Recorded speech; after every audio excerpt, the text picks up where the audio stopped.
2 ദിവസം മുമ്പ് ചർച്ച ചെയ്തതാണ്. ഇവിടെ ക്രിയ എന്തുകൊണ്ട് നിഷ്ഫലമാകുന്നു പറയുന്നു. അജ്ഞാനമാത്ര വ്യവധി. ഇത്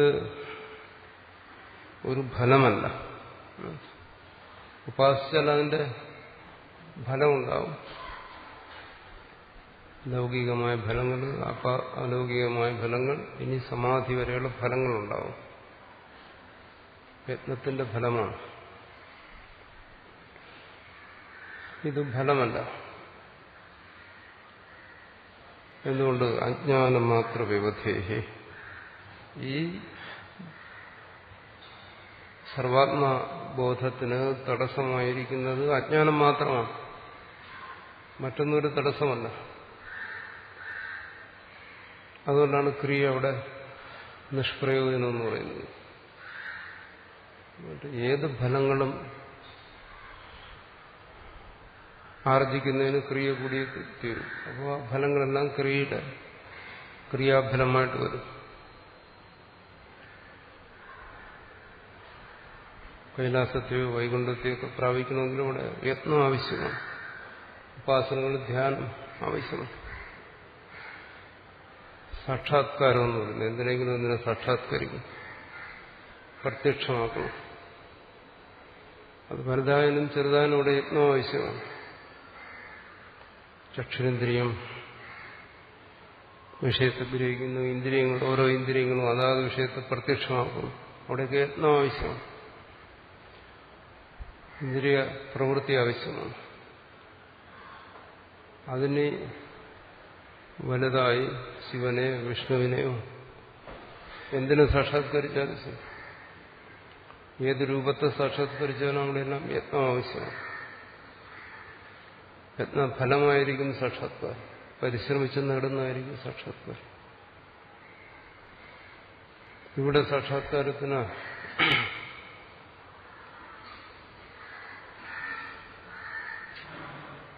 മറ്റൊരു വിശേഷതയാണ്. നമ്മൾ ബ്രഹ്മസൂത്രത്തിൽ ചർച്ച ചെയ്തു. ക്രിയാഫലങ്ങൾ, സംസ്കാര്യം, ആപ്യം, വികാര്യം എന്നെല്ലാം പറഞ്ഞ ഭേദങ്ങളെ അവിടെ ചർച്ച ചെയ്തു. പ്രവൃത്തിയിലൂടെ നേടിയെടുക്കുന്നു. അത് പലതരത്തിലാകാം. സംസ്കാര്യമാകാം, വികാര്യമാകാം, ആപ്യമാകാം. പക്ഷെ ഇവിടെ അങ്ങനെയല്ല. ഇവിടുത്തെ സാക്ഷാത്കാരമെന്നോ അല്ലെങ്കിൽ സർവഭാവാപത്തിയെന്നോ ജീവപരേകത്വമെന്നോ പറയുന്നതിന് ഉള്ള വിശേഷത എന്താണ്? ഇവിടെ അജ്ഞാനനാശം അത്രയേ ഉള്ളൂ.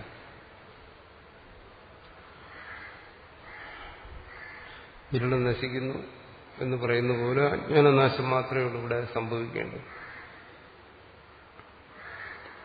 അജ്ഞാനനാശം എന്ന് പറയുമ്പോൾ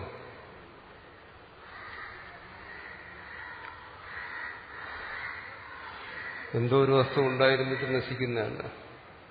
ഒരു വസ്തു ഉണ്ടായിരുന്നതിന് നശിക്കുകയാണെങ്കിലും അവിടെ ക്രിയയുടെ ആവശ്യമുണ്ട്. ഏത് വസ്തുവിന് നാശത്തിന് ക്രിയ ഹേതുവാണ്. ദ്രവ്യം, ഗുണം, കർമ്മം, ഇതിന്റെ എല്ലാം നാശം സംഭവിക്കണമെങ്കിൽ ക്രിയ, കർമ്മം ഹേതുവായി വരും. അജ്ഞാനനാശത്തിന് കർമ്മം ഹേതുവല്ല. എന്തുകൊണ്ട്? അജ്ഞാനം വസ്തുവല്ല. അതാണ് നമ്മൾ മുമ്പ് ചർച്ച ചെയ്യുന്നത്. നശിപ്പിക്കേണ്ട മറ്റു പദാർത്ഥങ്ങളെപ്പോലെ നശിപ്പിക്കേണ്ട ഒരു വസ്തുവല്ല.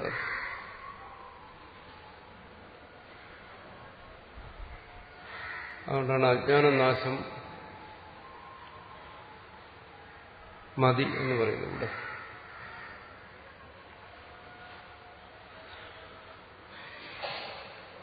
ഇതിന്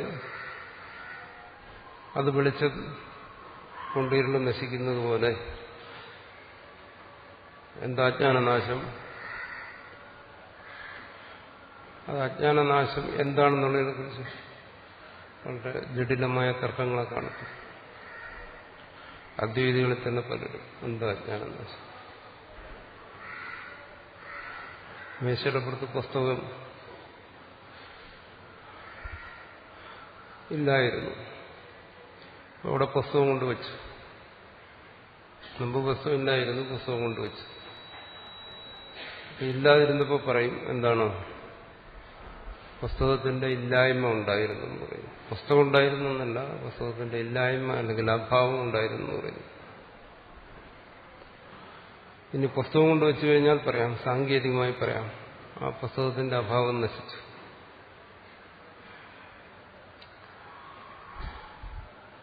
എന്ന് പറയാം.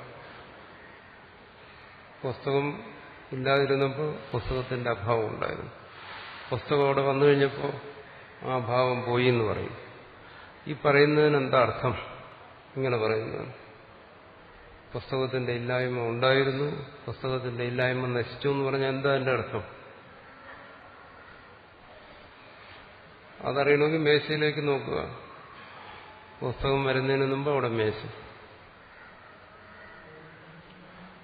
പുസ്തകം വന്നതിന് ശേഷവും അവിടെ ആ മേശ തന്നെ.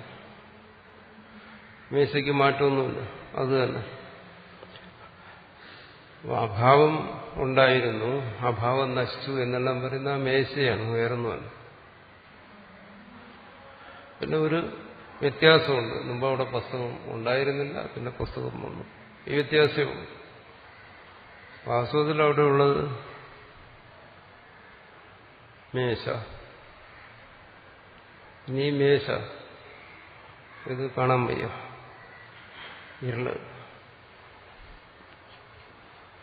ഇരുളുകൊണ്ട് കാണാൻ വയ്യ. വെളിച്ചം വന്നു.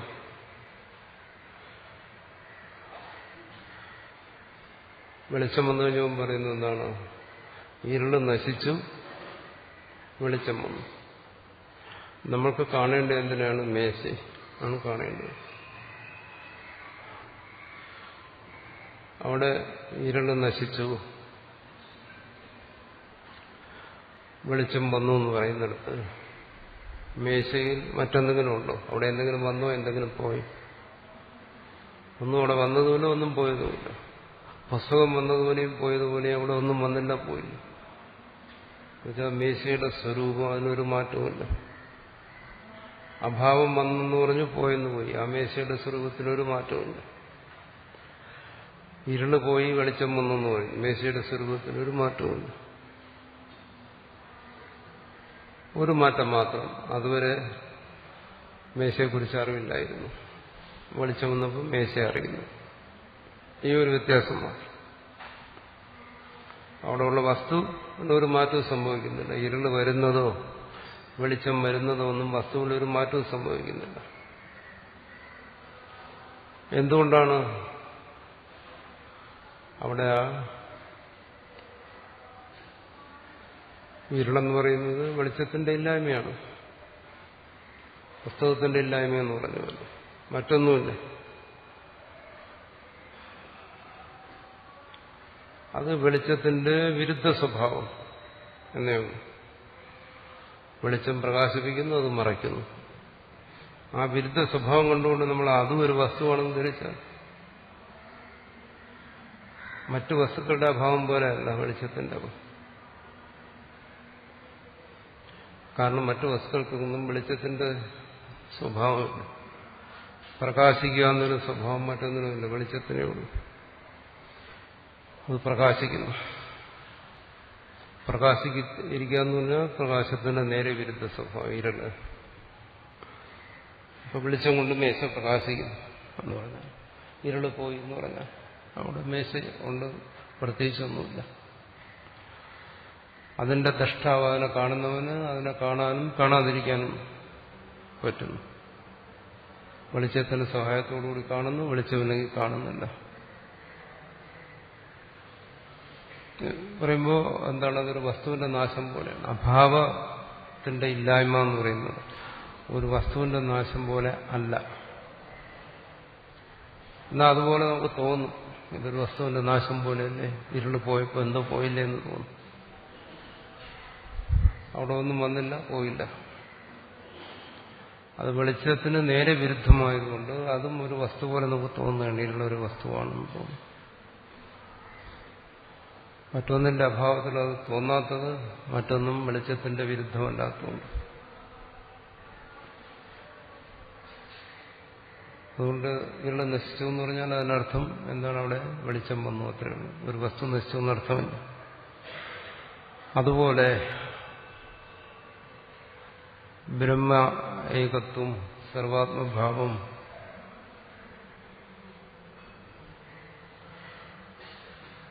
അത്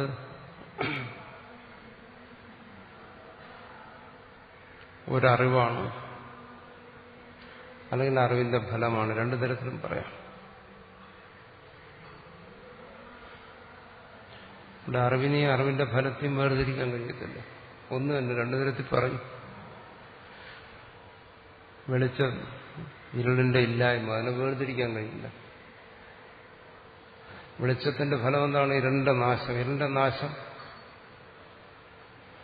അതിനെ വെളിച്ചത്തിൽ നിന്ന് ആർക്കും വേർതിരിക്കാൻ കഴിയില്ല. വെളിച്ചം തന്നെ ഇതാണ് ഇരുളിന്റെ നാശം, ഇത് വെളിച്ചമാണെന്ന് രണ്ടാക്കാൻ കഴിയില്ല. വെളിച്ചം വന്നോ ഇരുൾ നശിച്ചു. ഇരുളിന്റെ നാശത്തിൽ വെളിച്ചമുണ്ട്. വസ്തുക്കളെ സംബന്ധിച്ച് അങ്ങനെയല്ല. ഇത് വസ്തുവിന്റെ നാശം എന്ന് നമുക്ക് പറയാം.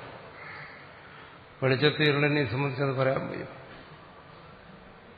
ഇത് വെളിച്ചമാണ്, ഇത് വെളിച്ചത്തിന്റെ നാശമാണ്, അങ്ങനെ വേർതിരിക്കാൻ കഴിയില്ല. അതുപോലെ ബോധം, ആത്മബോധം, ബ്രഹ്മാത്മേകത്വം, സർവാത്മഭാവം എന്ന ഈ ബോധം, നിനക്ക് ആ ബോധമുണ്ടോ എന്ന് ചോദിച്ചാൽ ഒരാൾ പറയും, എന്താണ്, ഇല്ല, അങ്ങനെ ഒരു ബോധം എനിക്കില്ല. തത്വമസി, നീ അറിയുന്നു, അറിയില്ല. അറിയില്ല എന്ന് പറഞ്ഞാൽ ആ ഏകത്വ ബോധത്തിന്റെ, സർവാത്മഭാവത്തിന്റെ അഭാവം ഉണ്ടെന്നാണ്.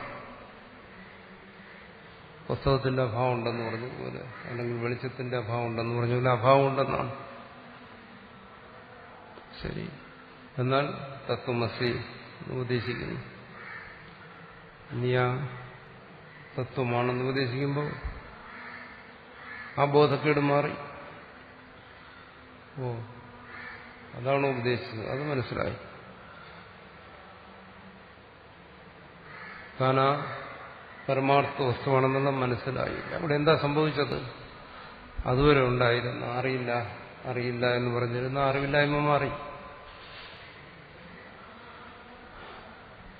പുസ്തകത്തെ അറിയുന്നതുവരെ പുസ്തകത്തെക്കുറിച്ചുള്ള അറിവില്ലായ്മ ഉണ്ടായിരുന്നു. പുസ്തകത്തെ അറിയുമ്പോൾ അറിവില്ലായ്മ മാറുന്നു. അതുപോലെ സ്വസ്വരൂപത്തെക്കുറിച്ച് ഉപദേശത്തിലൂടെ ഗ്രഹിക്കുന്നതുവരെ ഉണ്ടായിരുന്ന എന്താണ്? അവിടുത്തെ അറിവില്ലായ്മയാണ്. പിന്നെ അറിയുന്നില്ല. നിന്നെ അറിയാമോ? അറിയാം. പക്ഷെ നീ സർവാത്മാവാണതറിയാമോ? അറിയില്ല. എന്നാ അതാണ് ശരി, എന്നാ അറിയുന്നു. അപ്പൊ അറിവില്ലായ്മ മാറി.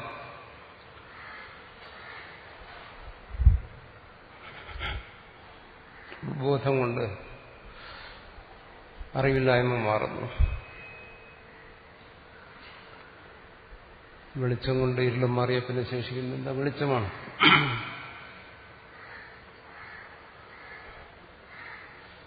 ആ വെളിച്ചം അതിന്റെ ഉറവിടത്തിൽ നിന്ന് വേറെയല്ല, അന്യമല്ല. എല്ലാ വെളിച്ചത്തിനും ഒരു ഉറവിടം കാണും, ഒരു ഉത്പത്തിസ്ഥാനം. അതിൽ നിന്ന് അന്യമല്ല വെളിച്ചം. ഇവിടെയും ഈ വിജ്ഞാനം അറിവില്ലായ്മയെ നശിപ്പിച്ചു. ആ വിജ്ഞാനം അതിന്റെ ഉറവിടത്തിൽ നിന്ന് അന്യമല്ല. അതിന്റെ ഉറവിടം, വിജ്ഞാനത്തിന്റെ ഉറവിടമോ അത് സർവവ്യാപകമാണ്, സർവാധാരമാണ്. അത് തന്നെ സർവവുമായിരിക്കുന്നത്. അതിനാണ് ബ്രഹ്മം എന്ന് പറയുന്നത്.